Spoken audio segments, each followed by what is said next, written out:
नमस्कार प्रेक्षकांनो, मालिकांची दुनिया या चॅनलमध्ये तुमचे स्वागत आहे. तू हिरे माझा मितवा या मालिकेमध्ये आपण बघणार आहोत की इकडे मात्र आता आत्याला फार टेन्शन येतं नोटीस वाचून. तेव्हा ईश्वरी विचारते काय आहे नोटीस मध्ये. आत्या सांगू लागते वर्षभरापूर्वी मी लोन घेतलं होतं, त्यांची नोटीस आली आहे. लवकरात लवकर त्यांना पैसे भरावे लागतील, नाहीतर ते आपल्यावर लिगल ऍक्शन घेतील. तेव्हा आता ईश्वरी सांगू लागते आत्याला की काही झालं तरी पण मी तुला सोडून इथून जाणार नाही. त्यामुळे आता सगळेजण तिथेच थांबण्याचा निर्णय घेतात आणि आत्याला मदत करण्याचं ठरवतात. दुसरीकडे आता घरात आल्यानंतर आई तू आमच्यासाठी किती महत्वाची आहे, तू आमच्यासाठी किती करते असं दोघीही मुली म्हणू लागतात. या गोष्टीचं कौतुक मात्र आत्याला पण फार वाटतं.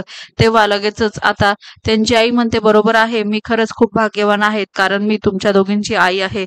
आणि असं म्हणून ईश्वरी आणि सोबतच मात्र नम्रता आपल्या आईला मिठी मारते. हे बघून आत्याला फारच आनंद होतो. येणाऱ्या भागात आपण बघणार आहोत की आता लावण्य अर्णवला म्हणत असते की खरंच आपण दोघं सोबत काम करतो पण एकमेकांना आपण जास्त ओळखत नाही, आपण ओळख वाढवली पाहिजे. तेव्हा अर्णव अजूनच चिडतो आणि तो म्हणतो काही गरज नाहीये, कोणी माझ्या पर्सनल स्पेस मध्ये आलेलं मला आवडत नाही आणि ओळख वगैरे वाढवण्याची अजिबातच गरज नाही.